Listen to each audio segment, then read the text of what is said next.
오늘 말씀은 잠언 15장 1절에서 18절입니다. 키워드는 말과 마음, 사랑으로 인도하심, 마음을 위한 기도입니다. 유순한 대답은 분노를 쉬게 하여도 과격한 말은 노를 격동하느니라. 지혜 있는 자의 혀는 지식을 선히 베풀고 미련한 자의 입은 미련한 것을 쏟느니라. 여호와의 눈은 어디서든지 악인과 선인을 감찰하시느니라.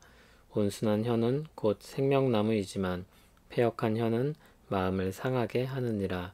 아비의 훈계를 업신여기는 자는 미련한 자요 경계를 받는 자는 슬기를 얻을 자니라. 의인의 집에는 많은 보물이 있어도 악인의 소득은 고통이 되느니라. 지혜로운 자의 입술은 지식을 전파하여도 미련한 자의 마음은 정함이 없느니라. 악인의 제사는 여호와께서 미워하셔도 정직한 자의 기도는 그가 기뻐하시느니라. 악인의 길은 여호와께서 미워하셔도 공의를 따라가는 자는 그가 사랑하시느니라. 도를 배반하는 자는 엄한 징계를 받을 것이요 견책을 싫어하는 자는 죽을 것이니라. 스올과 아바돈도 여호와의 앞에 드러나거든 하물며 사람의 마음이리요. 거만한 자는 견책받기를 좋아하지 아니하며 지혜 있는 자에게로 가지도 아니하느니라. 마음의 즐거움은 얼굴을 빛나게 하여도 마음의 근심은 심령을 상하게 하느니라. 명철한 자의 마음은 지식을 요구하고 미련한 자의 입은 미련한 것을 즐기느니라. 고난받는 자는 그날이 다 험악하나 마음이 즐거운 자는 항상 잔치하느니라. 가산이 적어도 여호와를 경외하는 것이 크게 부하고 번뇌하는 것보다 나으니라. 채소를 먹으며 서로 사랑하는 것이 살진 소를 먹으며 서로 미워하는 것보다 나으니라. 분을 쉽게 내는 자는 다툼을 일으켜도 노하기를 더디하는 자는 시비를 그치게 하느니라. 아멘. 부드러운 대답은 분노를 쉬게 합니다. 2절을 보면 부드러운 말이라고 해서 거짓을 말하거나 불의로 행하는 것이 아니라 선한 지식을 담은 말을 가리킵니다.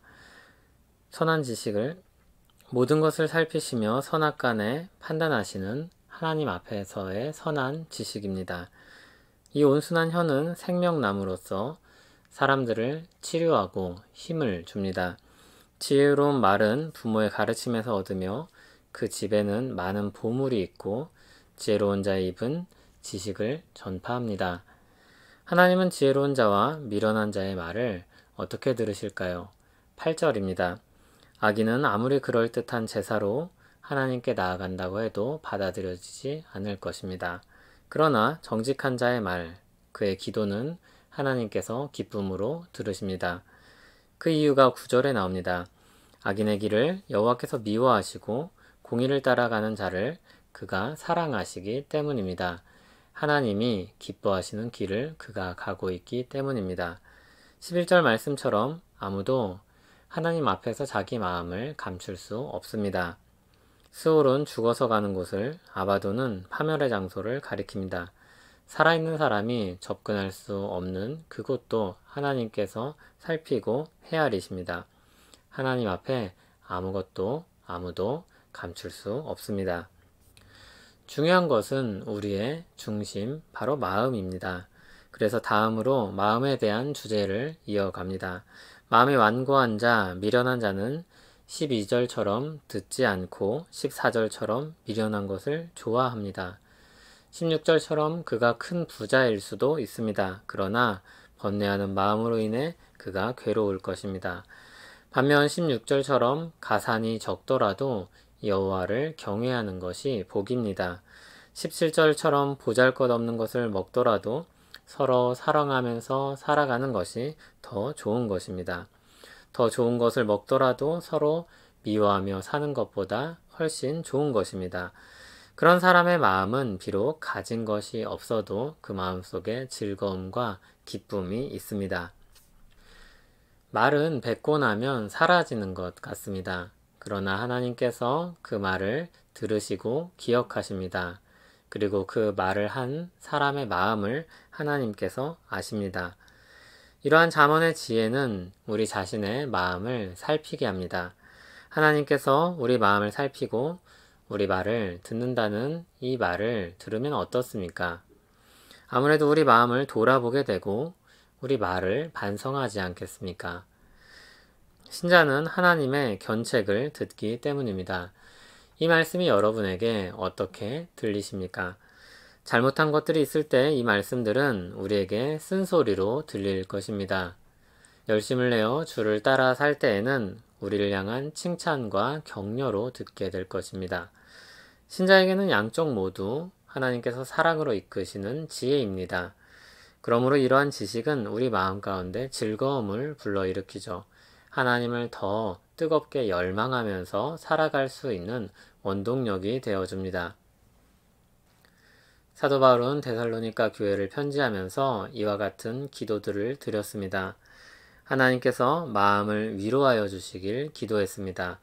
너희 마음을 위로하시고 모든 선한 일과 말에 굳건하게 하시기를 원하노라. 하나님의 위로를 얻고 그가 말에 있어서나 일에 있어서나 선한 길을 따라서 살아갈 수 있도록 그들의 마음을 굳건하게 해주시기를 기도했습니다. 또 이와 같은 기도도 드렸습니다. 주께서 너희 마음을 인도하여 하나님의 사랑과 그리스도의 인내에 들어가게 하시기를 원하노라. 그들의 마음을 인도하셔서 하나님의 사랑과 그리스도의 인내로 들어가게 하시기를 기도했습니다. 사도는 믿음으로 살아가는 이 땅에서의 시간이 버려지는 시간이나 그냥 지나가는 시간이 아님을 알고 있었습니다. 이 시간들 속에서 하나님께서 일하실 것을 또한 기대했습니다. 이 땅에서의 살아가는 삶은 분명 어려운 것들이 있습니다. 우리 마음을 괴롭게 하는 것들이 있습니다. 그러나 그 가운데서도 주님께서 위로하실 것을 기대했습니다. 주님께서 세우신 교회를 굳건하게 하시리라고 여겼습니다. 우리가 사도와 한 마음으로 이 기도를 드리며 이 은혜가 우리에게도 있기를 간절히 소원합니다. 하나님 아버지, 우리에게 선한 마음을 주시고 주님을 향해 살아갈 수 있도록 이끌어 주시옵소서. 힘든 날엔 위로하시고 기쁜 날엔 감사하게 하옵소서. 주님의 은혜로 말미암아 굳건하게 하시며 우리 말과 일에 있어서 선한 열매를 맺게 하옵소서. 예수님 이름으로 기도합니다. 아멘.